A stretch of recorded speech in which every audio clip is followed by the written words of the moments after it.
After a 3-week break, Revolution Pro Wrestling was back in action this past Sunday with the undisputed British Cruiserweight Championship on the line and a rematch of the finals of last year's Great British Tag League, headlining an eventful Live in Southampton 40. It was an afternoon that kicked off with the former two-time undisputed British heavyweight champion Michael Oku, a man who has had ongoing problems with his longtime rival Connor Mills, and recently CPF have been drawn into that as well. In Southampton, Michael Oku went one-on-one with CPF's Danny Black. And Black put on one hell of a display against the MVP of European wrestling. But they call him the master of the half crab for a reason. Oku locking in that submission, securing the tap-out victory, and getting another win over a member of CPF.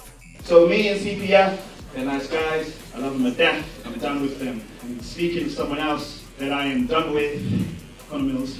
If he stays out of my business, I will stay out of his business. I will not be involved in this tag match with Cowboy Wade here tonight. There is a #1 contenders tournament, and I'm officially saying that I am in that tournament. And back to promises, I'm in that tournament because I promise that I will become a 3-time undisputed British heavyweight champion.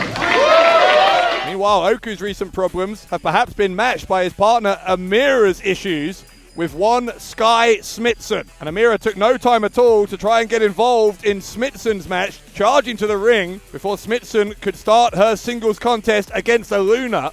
Amira had to be removed from the auditorium by our security as Smittson got into it against an opponent making her first appearance in RevPro for half a year. Unfortunately, in the end, though, it was not to be. Sky Smittson with the 1-2-3. Amira slipping through the security net, got back into the ring, and not for the first time in 2026, hitting a spear on Smittson as the bad blood between those two continues to boil. Ever since his return to Revolution Pro Wrestling a few weeks back, JJ Gale has been looking to pick off the new Sons of Southampton one at a time. He already had a victory over Kelly Six in Coventry, and in Southampton on Sunday was focusing his attention on one Josh James. And what followed was a fascinating one-on-one match between James and Gale, but ultimately with the Gale force. JJ Gale securing the pin over Josh James. Time for championship action as the undisputed British Cruiserweight title was on the line, a rematch from a few weeks ago as Joe Lando defended the title against the former champion Ruthless Will Caven. But in the end, it was Lando who kept on building his legacy as an undisputed British Cruiserweight champion with the JJ elbow off the top to secure the 1-2-3 and keep his reign going. Caven then tried to mount a post-match assault on Lando, an assault that was thankfully broken up by Leighton Buzzard. But after Caven had fled the ring, Buzzard picked up that undisputed British Cruiserweight Championship belt, a title that we know he himself would very much like to be in possession of, and handed it back to the current champion, Joe Lando. It was only a few moments later that Buzzard had his match for the night. More action from the Cruiserweight division as El Capitan went one-on-one with the Slater Dojo's Cameron Kai. Buzzard used to be something of a mentor figure for Kai before he joined the dojo, but that previous friendship was to be set aside here as Buzzard attempted to secure what would have been a third consecutive win in RevPro, except for the fact that his problems from earlier in the night came back to bite him. Will Caven interfering in the latter stages of the match. Off the back of that distraction, Cameron Kai, using the steel turnbuckle hook, get a cheap shot in on Buzzard. Kai secured a major, if tainted, victory over Leighton Buzzard. You used to be the future, man. And now you do Liam's every last bidding. And you carry Leon Slater's bags around like a little bitch. Whoa! So I don't know what happened, Cameron.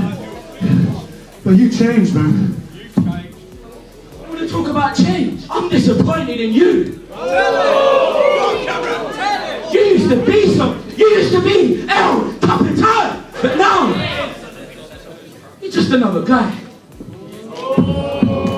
Next, having no doubt been looking on as his fellow member of the new Sons of Southampton, Josh James, earlier in the night had lost to JJ Gale. David Francisco was accompanied by Kelly Six as he prepared for singles action against Trent Seven. From the get-go, perhaps predictably, Seven had to deal with the presence of Kelly Six at ringside and the relentless efforts of David Francisco to win at any costs. Things came to a head when Seven found himself in possession of a leather belt that Francisco had brought into the match. Seven, wrapping that belt around his fist, took a moment to think about whether he wanted to strike Francisco right in front of the referee and then decided to do it anyway. Seven was disqualified. Francisco, technically the winner, as after the match, Seven tried to take apart the new Sons of Southampton. It looked like the numbers game, though, would get the better of Seven until JJ Gale returned to the ring, leveling things up. The new Sons of Southampton heading for the hills, as it became abundantly clear that JJ Gale is still not done with Francisco and his minions. And so to our main event, a rematch of the finals of last year's Great British Tag League. One called Manders and Thomas Shire, collectively the Cowboy Way, up against Connor Mills and the undisputed British heavyweight champion, Jay Joshua. We expected extreme physicality. That is what we got. But the conclusion of this match, very, very newsworthy, because off the back of a lariat,